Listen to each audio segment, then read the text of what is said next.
கரூர் குரூப்ன்ட்டு ஒரு குரூப் இறங்கினாங்க போன ஆட்சியில். அவங்க கடைக்கு முன்னாடியே உட்காந்துக்கிட்டு ஒவ்வொரு பாட்டில் எவ்வளோ பாட்டில் இப்போ 20 ரூபாய் வாங்குறது அப்படிங்கிறது இந்த பாட்டிலுக்கு மட்டும்தான். இதுல வந்து துறை சார்ந்த அமைச்சருக்கோ இல்ல மற்றவர்களுக்கோ அதிகாரிகளுக்கோ இல்லை, அதிகாரிகளுக்கு அதுவும் கிடையாது. அதை எப்படி ஸ்ட்ராங்கா சொல்ல முடியும்? அண்ட் இன்னொரு பக்கம் பிரைவேட்டைசேஷன் ஆக்குறது மூலமா அங்க எவ்வளவு விலைக்கு மது விற்பாங்க அப்படிங்கிறது நமக்கு தெரியாது. இப்போ எங்களுக்கு வந்து அந்த அரசின் கொள்கை முடிவுப்படி நீங்கள் கடையை மூடுங்க, மூடாமல் போங்கன்றது எங்களோட விஷயம் கிடையாது. எங்களுடைய பிரச்சனைகளை காது கொடுத்து கேட்கக்கூடிய அமைச்சரவை இங்கே இந்த டாஸ்மாக் வரலாற்றில் 3 மணி நேரம் சங்கங்களை அழைத்து பேச்சுவார்த்தை அடிப்படையில் எங்களோட பிரச்சனைகளை வந்து கேட்டிருக்காரு. இந்த 10 ரூபாய் ஏன் வாங்குறான்றது ஒரு மூல காரணம் ஒன்று இருக்கு இல்லையா? அந்த காரணங்களை வந்து மாண்புமிகு அமைச்சர் அவர்கள் நன்கு உணர்ந்திருக்கிறார். எல்லா கடையிலையும் வந்து போயிட்டு அவரே ரைடு பண்ணியிருக்காரு. உங்களை பொறுத்த வரைக்கும் 717 கடையில் மூடிருக்காங்க. அந்த லிஸ்ட்லாம் எங்களுக்கு வந்திருக்கு. வேணா உங்கள் பார்வைக்கு ஆம்னி பஸ் எல்லாம் வந்து நாங்கள் கவர்மெண்ட் ரேட்டுக்கே நாங்கள் டிக்கெட்டாக கொடுக்குறோம் அப்படின்ற மாதிரிலாம் சொல்லியிருக்காங்க. ஏன்னு சொன்னால் அங்கே முன்னாடி இருந்த அந்த லஞ்ச லாவணிகள் எல்லாம் சென்ற ஆட்சியின் போது பார்த்திங்கன்னா நிறைய மக்கள்லாம் பேட்டி நிறைய கொடுப்பாங்க. எங்கே பார்த்தாலும் வந்து போதைப் பொருளுக்கு அடிமையாகி பசங்க இங்கே குடிச்சிட்ருக்காங்க, இங்கே இந்த கஞ்சா அடிச்சிட்ருக்காங்க எல்லாம் பார்த்துருக்கோம். இந்த 3 மாதங்களில் இங்கே வந்த பிறகு அதெல்லாம் குறைந்திருக்கிறது. இதுதான் வந்து முந்தைய ஆட்சிக்கும் இப்போ இருக்கிற ஆட்சிக்கும் ஒரு வித்தியாசம்.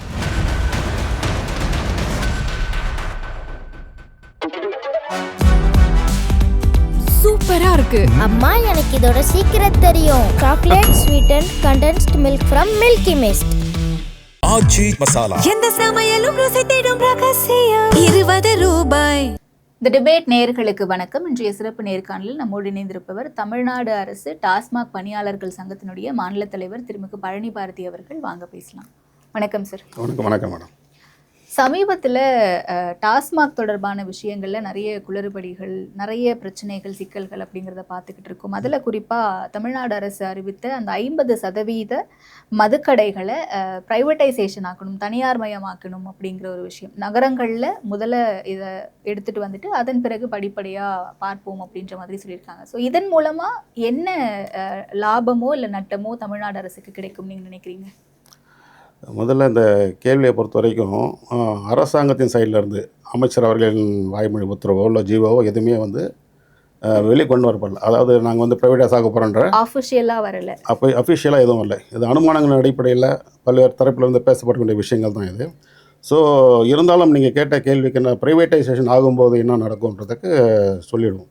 ஆனால் இது கவர்மெண்ட்டோட முடிவாக சொல்ல முடியாது. அதே சமயம் கொள்கை முடிவு அரசாங்கம் எடுப்பதற்கு நாங்கள் எதுவும் சொல்ல முடியாது. அவங்க கொள்கை முடிவு எடுத்து பிரைவேட்டைசேஷன் ஆக்கினாலும் சரி ஆக்கினாலும் சரி அது நம்மளுடைய விஷயம் கிடையாது. அது அரசாங்கத்தின் சம்மந்தப்பட்ட விஷயம். இருந்தாலும் இப்போ நீங்கள் கேட்கறதுனால ப்ரைவேட்டைசேஷன் ஆனால் என்ன நடக்கும்ன்றதுக்கு சொல்லிவிடுவோம். கிட்டத்தட்ட 2500 கடைகள் நீங்கள் சொன்னீங்க. அந்த மாதிரி ப்ரைவேட்டைசேஷன் ஆக்க போகிறதா, நகர்ப்புறங்கள் ஆக்க போகிறதா சொல்லியிருக்கீங்க. முதல்ல எங்கள் பிரச்சனை வந்து நீங்கள் பார்க்கணும். 2500 கடைகள் மூடப்பட்டால் அதில் பணி செய்து கொண்டிருக்கக்கூடிய பணியாளர்களுக்கு மாற்றுப்பணி வழங்கமான்ற ஒரு எதிர்பார்ப்பு எங்கள் கையில் இருக்குது. ஸோ பணியாளருடைய நிலைமை கருத்தில் கொண்டு பணியாளர்களுக்கு மாற்று பணி அரசாங்கத்துறையில் ஏற்படுத்தி கொடுத்துட்டிங்கன்னா இது பிரச்சனை இருக்காது. ஒன்று இது வந்து பணியாளர் சம்மந்தப்பட்ட விஷயம். ஆனால் ப்ரைவேட்டைசேஷன் ஆகும்போது என்ன நடந்ததுன்னா 2003 மாண்புமிகு அம்மா அவர்கள் வந்து ப்ரைவேட்டைசேஷன் இருந்ததை ஏன் கவர்மெண்ட்டை கொண்டு வந்தாங்கன்றது எல்லாருமே தெரிஞ்ச விஷயம். ஸோ இந்த வருவாய் இந்த டாஸ்மாக்கின் மூலமாக வருவாயை தனிவர் நபர்களுக்கு சென்றடையக்கூடாது. அது வந்து அரசின் கஜானாருக்கு வர வேண்டும் என்ற அடிப்படையில் அம்மா அவர்கள் வந்து அரசே வந்து மதுபான கடையில் ஏற்று நடக்கும் என்று அறிவித்தாங்க.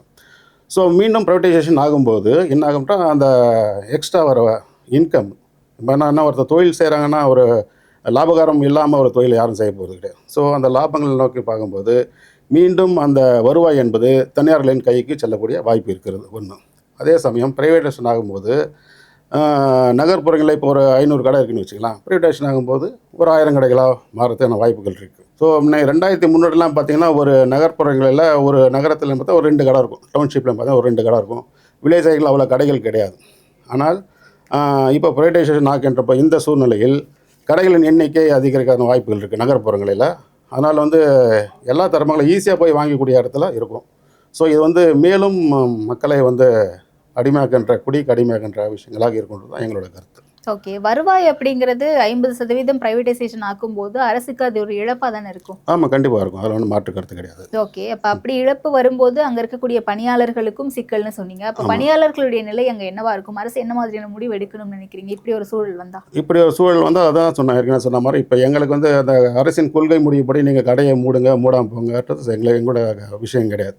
அதே சமயம் அவர்கள் எடுக்க கொள்கை முடிவுகளுக்கு நாங்கள் வந்து தடையை சொல்லவும் எங்களுக்கு விருப்பம் கிடையாது. ஏன்னா அரசின் கொள்கை முடிவு. ஆனா பணியாளர்கள் பாதிக்கப்படுவாங்கல்ல? இல்லை, அதுதான் சொல்ல வரேன். இப்போ அந்த கடைகளை மூடுகின்ற பட்சத்தில் அதில் பணிபுரியக்கூடிய பணியாளர்களுக்கு காலியாக மற்ற துறைகள் இருக்கு இல்லைங்களா, கவர்மெண்ட் துறைகள், அந்த துறைகளில் காலியாக இருக்கிற பணியிடங்களில் எங்களுடைய பணியாளர்களை பணியாற்றம் செய்ய வேண்டும் என்பது எங்களுடைய கோரிக்கையாக இருக்கிறது. அண்ட் இன்னொரு பக்கம் பிரைவேடைசேஷன் ஆக்குறது மூலமா அங்க எவ்வளவு விலைக்கு மது விற்பாங்க அப்படிங்கிறது நமக்கு தெரியாது. ஏன்னா இப்போ கவர்மெண்ட்ல ஒரு ஃபிக்ஸட் ரேட் இருக்குன்னா அதை தாண்டி 10 ரூபாவோ 20 ரூபாவோ பாட்டிலுக்கு கூட வாங்குறாங்க அப்படிங்கிறது கடந்த ஆட்சியிலேருந்தே இருக்கக்கூடிய ஒரு குற்றச்சாட்டு. அது தனியார் மயமாக்கும் போது அந்த இடத்துல அவங்க நிர்ணயிக்கிறதுன்னு விலை. ஆமாம், அவங்க நிர்ணயிக்கு தான் விலை. அவங்க வந்து எவ்வளோ கூட எக்ஸ்ட்ரா வைக்கலாம், அது வந்து நம்ம கேள்வி கேட்க முடியாது. இன்றைக்கி வந்து கவர்மெண்ட் செக்டார்ன்னும் போது நம்ம வந்து எல்லா தரப்பு மக்களும் கேள்வி கேட்குறாங்க. ஏன் எம்ஆர்பி இவ்வளோ தான் இருக்குது, 150 ரூபா இருக்குது, ஏன் 10 ரூபா கூட வைக்கிறீங்க, 20 ரூபா கூட வைக்கிறீங்க கேட்க முடியுது. ஆனால் தனியார்கிட்ட இருக்கும்போது அது கேட்க முடியாது.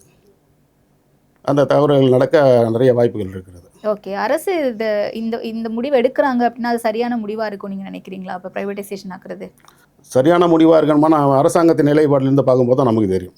இப்போ நம்ம இங்கே உட்காந்துட்டு பேசிகிட்டு இருக்கிறதால நமக்கு அந்த என்ன உள்விவகாரங்கள் அதனுடைய நடைமுறை சிக்கல்கள்லாம் என்ன அரசாங்கத்துக்கு தெரியும். ஏன்னா கடந்த ஆட்சி முறையில் இருந்தது வந்து என்ன அப்படின்னா, எங்களோட குறைந்த சம்பளத்தை நாங்கள் வேலை செய்துட்ருக்கோம்.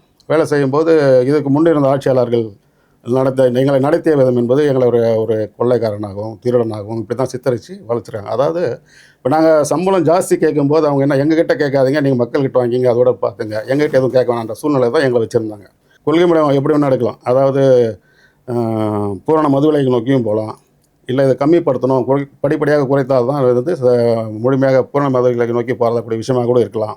பூரண மதுவிலக்கு நோக்கி போகிறாங்க அப்படின்னா இப்போ 717 கடைகளை மூடினாங்க. அந்த மாதிரி படிப்படியாக நாங்கள் கடைகளை மூடுவோம் அப்படிங்கிறது ஒரு மதுவிலக்குக்கான ஒரு முன்னெடுப்பாக நம்ம பார்க்கலாம். பட் தனியார் மயமாக்குதல் அப்படிங்கிறது அவங்க தனியார் நிறுவனமாக என்ன விலைக்கு வேணால் விற்கலாம், எவ்வளோ பாட்டில் வேணால் விற்கலாம், எந்த நேரத்துக்கு வேணால் கடையை திறக்கலாம் அப்படின்ற ஒரு இதெல்லாம் இருக்கும்ல. இல்லை, நீங்கள் ப்ரைவேடைசேஷன் ஆகும்போது கூட நேர கட்டுப்பாடு என்பது எப்பவுமே இருக்கக்கூடிய விஷயங்கள் தான்.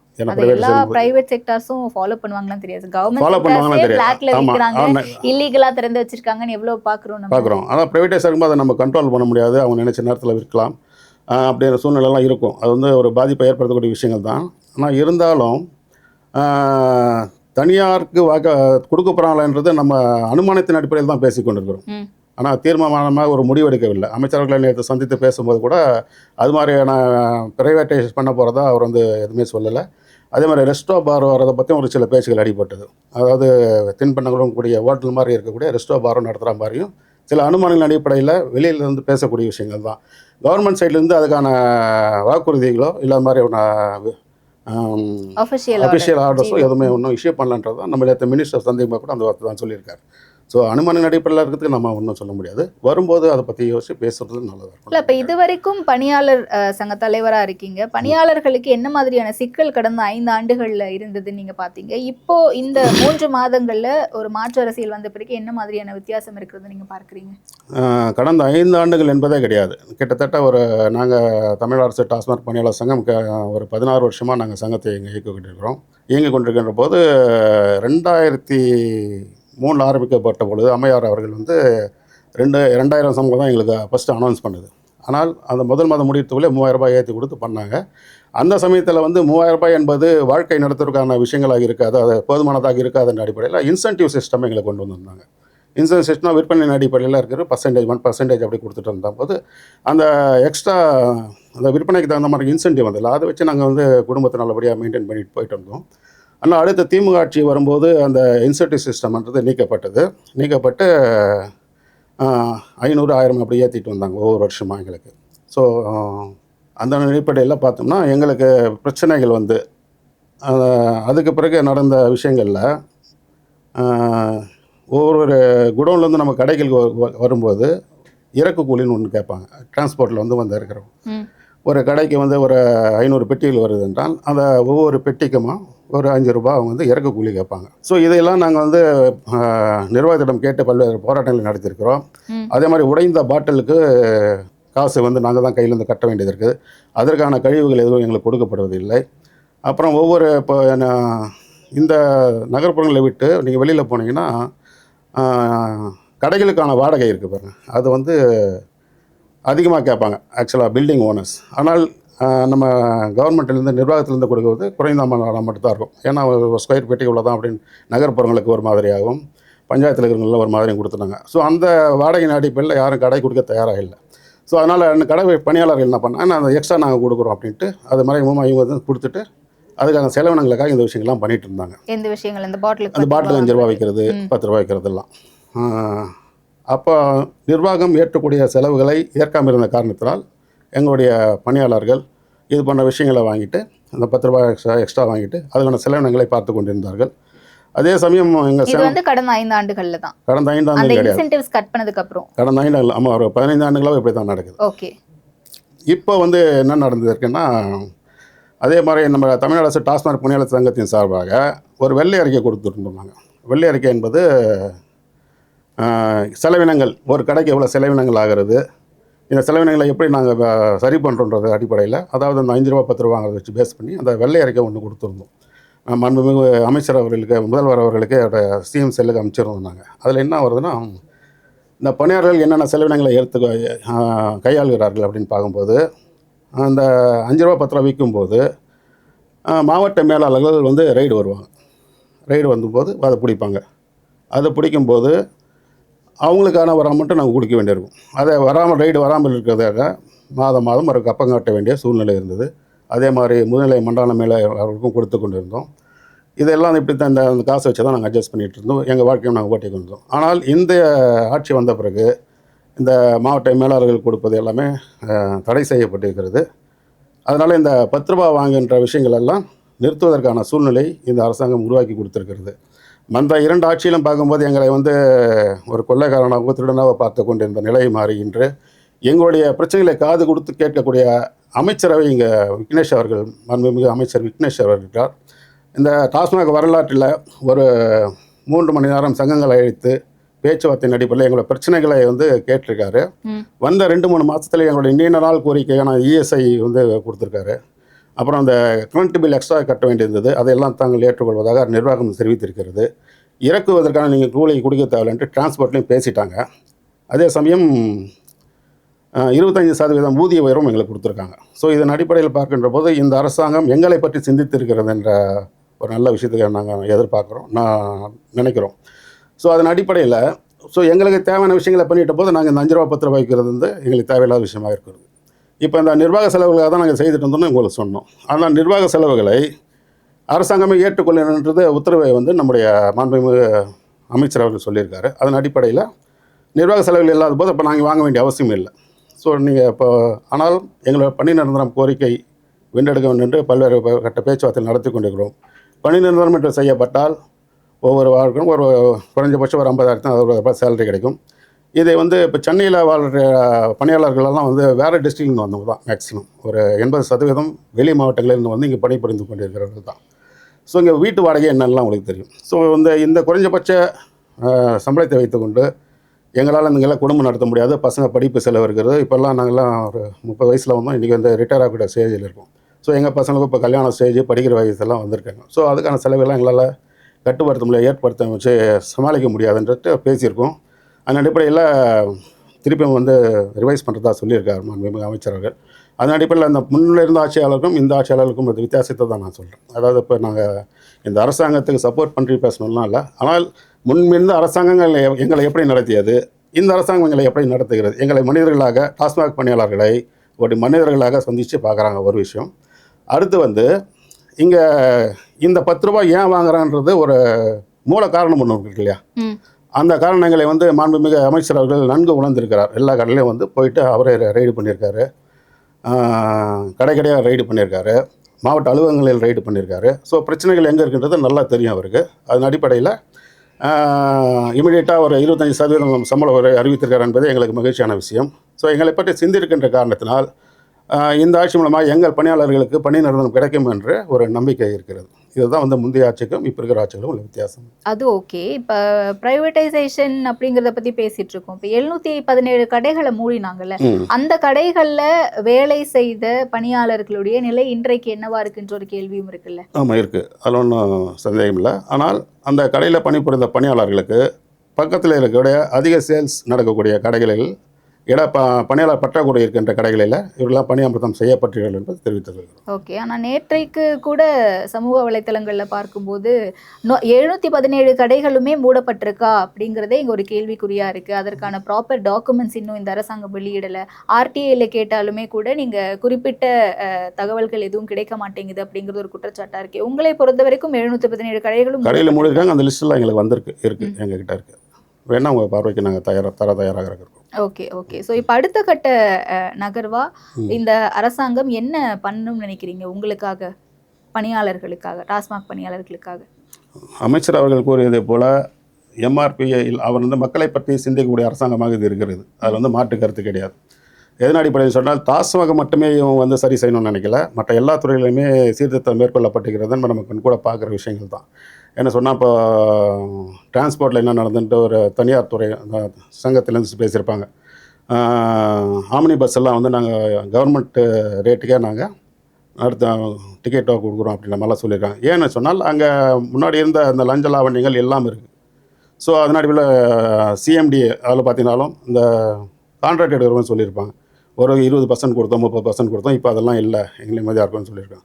அதே மாதிரி கல்வித்துறையிலலாம் என்னுடைய மாமா அவர்கள் வந்து கல்வித்துறையில் தான் இருக்கார். அவர் நேற்று சொன்ன விஷயங்கள் கூட முன்னாடி இந்த மாதிரி பிரச்சனைகள் இல்லை, ஏன்னா அந்த இன்சென்டிவ் போடும்போதெல்லாம் சில பிரச்சனைகள் கேட்பாங்க, இப்போ எதுவுமே கிடையாது அப்படின்ற மாதிரி எல்லா துறையிலுமே சீர்திருத்தம் நடைபெற்று கொண்டிருக்கிறது. அதன் அடிப்படையில் மக்களை பற்றி சிந்திக்கக்கூடிய அரசாங்கமாக இது இருப்பதனால் 23 வருடங்களாக பணிபுரிந்து கொண்டிருக்கிற டாஸ்மாக் பணியாளர்கள் வாழ்விலும் அவர்கள் விலக்கேற்றுவார்கள் என்ற நம்பிக்கை எங்களுக்கு இருக்கிறது. ஆனால் இந்த அரசு தொடர்ந்த பிறகுதான் பாட்டிலுக்கு 20 ரூபாய் விற்க ஆரம்பிக்கிறாங்க அப்படின்ற பேச்சுக்களும் இருந்துச்சு. பாட்டிலுக்கு 20 ரூபாய் விற்கிறாங்களா இன்னும்? அப்போ அது வந்து பாட்டில் பைபேக் சிஸ்டம் உச்சநீதிமன்றத்தின் சார்பாக ஒரு கேஸை போட்டாங்க.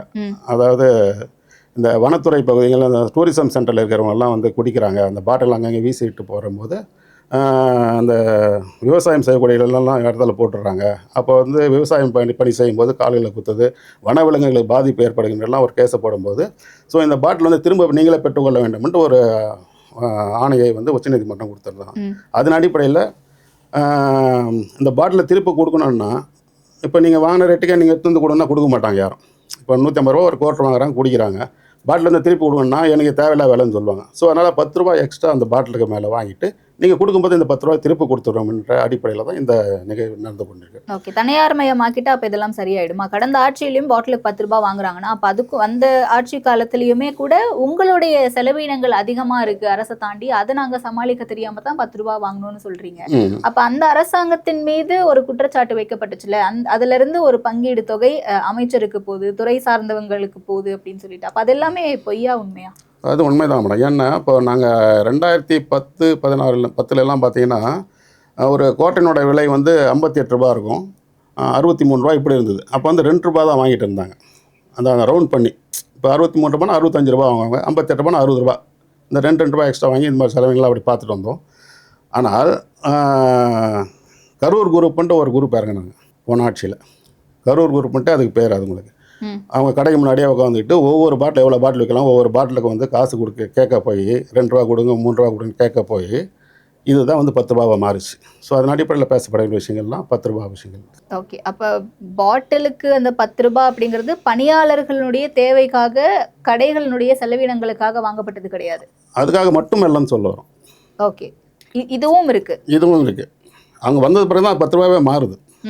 அந்த கரூர் குரூப்னு ஒருத்தர் இறங்கி பண்ணும்போது தான் இந்த 10 ரூபா விஷயங்களே வருது. ஓகே. அப்போ இப்போ 20 ரூபாய் வாங்குறது அப்படிங்கிறது இந்த பாட்டிலுக்கு மட்டும்தான். இதில் வந்து துறை சார்ந்த அமைச்சருக்கோ இல்லை மற்றவர்களுக்கோ அதிகாரிகளுக்கோ இல்லை, அதிகாரிகளுக்கு கிடையாது. அதை எப்படி ஸ்ட்ராங்காக சொல்ல முடியும் நம்மளால? அதை எப்படி ஸ்ட்ராங்காக சொல்ல முடியும்? பணியாளர்கள் எங்களுக்கு தெரியுமில்ல. இப்போ அதை தான் அந்த செலவுகளில் ஏற்கிறதுனால தான் இப்போ நாங்கள் வந்து அந்த 1ஆம் தேதியிலேருந்து தமிழ்நாடு டாஸ்மாக் பணியாளர் சங்கம் எம்ஆர்பி விலையில் விற்பது என முடிவு செய்து அதை 1ஆம் தேதியிலிருந்து பிரச்சார இயக்கமாக மேற்கொள்ள இருக்கிறோம். பழைய நிலைமையெல்லாம் வேண்டாம், நமக்கு நியாயமான சம்பளம் கிடைக்க வேண்டும், பணி நிரந்தரம் வேண்டும், அதை செய்து தருவதாக உறுதியளித்திருக்கிறார் மாண்புமிகு அமைச்சர் அவர்கள் என்ற அடிப்படையில் இதெல்லாம் நம்ம செய்த தவறுகளை நிறுத்தி கொண்டு நியாயமான முறையில் நாம் பணி செய்ய வேண்டும். தமிழகத்தை சீர்படுத்தக்கூடிய விஷயங்களை அரசாங்கம் செய்யும்போது அதற்கு நாம் உறுதுணையாக இருக்க வேண்டும் டாஸ்மாகின் மூலமாக என்று எங்களுடைய சங்கத்தின் நிலைப்பாடாக எடுத்துக்கொண்டு நாங்கள் வர 1ஆம் தேதியிலேருந்து எம்ஆர்பிக்கு தான் முடிவு பண்ணியிருக்கோம்.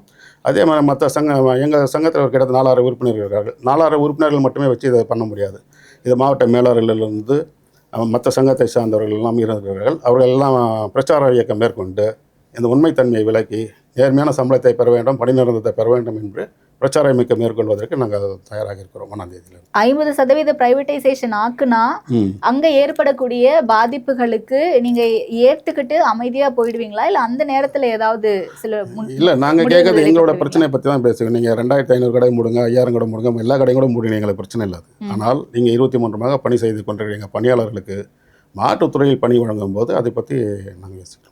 ஓகே. ஆனால் அப்படி ப்ரைவேட்டைசேஷன் ஆக்கும்போது விலை உயரும், இந்த மாதிரியான விஷயங்களும் நம்ம டிஸ்கஸ் பண்ணோம். அப்போ இங்கே மதுபானம் அப்படிங்கிறது ரொம்ப இயல்பாக புழங்கக்கூடிய ஒரு விஷயமா இருக்குது தமிழகத்தில். அப்போ அதை கன்சியூம் பண்ணுறவங்க, அதை வாங்குற மதுப்பிரியர்கள், அவங்களுக்கான சிக்கல்களாக என்ன பார்க்குறீங்க நீங்கள்? சிக்கல்கள் நேற்று கூட ஒரு டாக்டர் ஒருத்தர் சொல்லியிருந்தார். கடந்த இன்னும் ஒரு 30 வருஷங்களாக இன்னொரு 30 வருஷத்துக்கு இந்த மாதிரி மது சப்ளை செய்துக்கிட்டு கடைகள்லாம் இருந்ததுன்னா நம்முடைய டிஎன்ஏவே மாறக்கூடியான வாய்ப்புகள் இருக்குது அப்படின்ற மாதிரி நேற்று ஒரு ஆர்டிக்கல் படிச்சிருக்கேன். ஸோ இது வந்து குடி என்பது பாதிப்புகளை உருவாக்கக்கூடிய விஷயந்தான். ஆனால் ஆதிகாலத்துலேருந்தே இந்த மாதிரி சோமபானம் சுறாபானம்லாம் நீங்கள் நம்ம கேள்விப்பட்டிருக்கோம். அது மாதிரிலாம் விஷயங்கள் இருக்குது. ஸோ வந்து தென்னை மரத்துக்கு கல் இறக்க சொல்லி விவசாயிகள் நிறைய பேர் கேட்டுட்ருக்காங்க. அது வந்து இயற்கை பானம்ன்றது எல்லாருமே தெரிஞ்ச விஷயம். ஸோ மக்களுக்கு இது ஏதாவது விஷயம் வேண்டும் என்றால் படிப்படியாக இதை குறைத்து அதை கூட கொண்டு வரதுக்கான முடிவுகளை அரசாங்கம் தான் எடுக்கணும். அது வந்து நாங்கள் இப்படி பண்ணுங்க அப்படி பண்ண நம்ம சொல்ல முடியாது.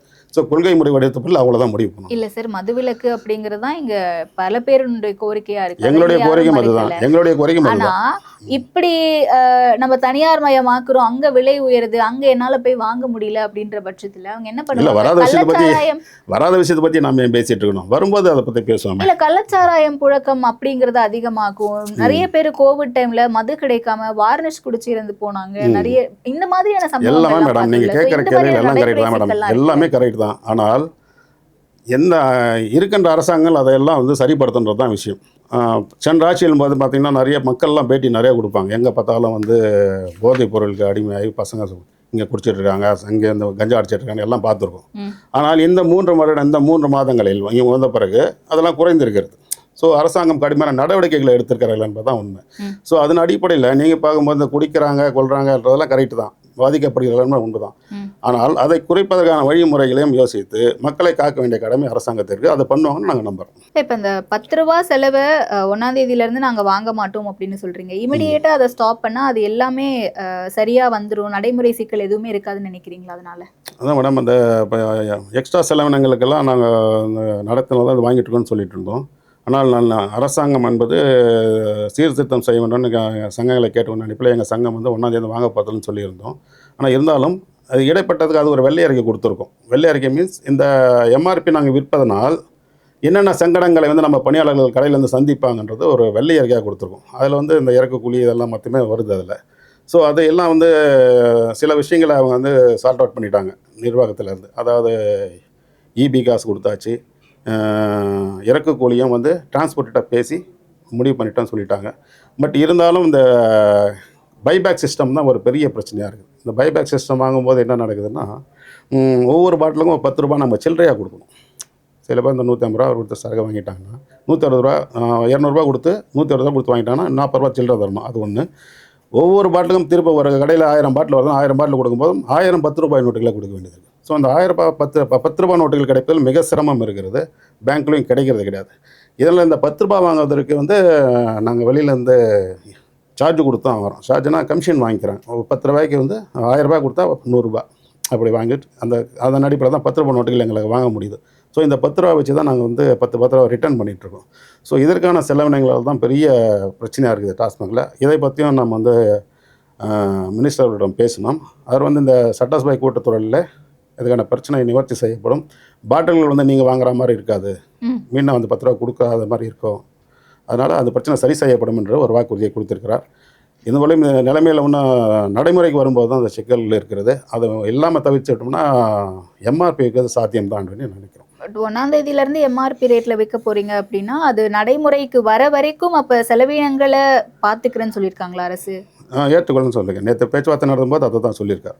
மேலே பேசி அதுக்கு இமீடியட்டாக தீர்வு காணணும்னு சொல்லியிருக்காரு. ஓகே. அதன் அடிப்படையில் தான் நம்ம வந்து இந்த எம்ஆர்பி விற்கிறதுன்ற முடிவு எடுத்திருக்கிறோம். மற்ற சங்கங்கள் எல்லாத்துக்கும் ஒரு முன்னுதாரணமாக தமிழ் அரசு டாஸ்மாக் பணியாளர் சங்கம் இருக்க வேண்டும் என்று அடிப்படையில் எங்கள் சங்கங்கள் முடிவெடுத்து அதை நடைமுறைப்படுத்தியிருக்கிறது. மேலும் பிரச்சார இயக்கமும் மேற்கொள்ள இருக்கிறது.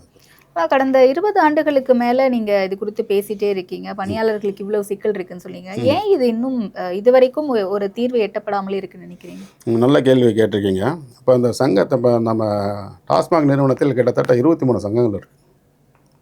23 சங்கங்கள் பணியாளர் வந்து பிரிந்து கிடைக்கிறார்கள்.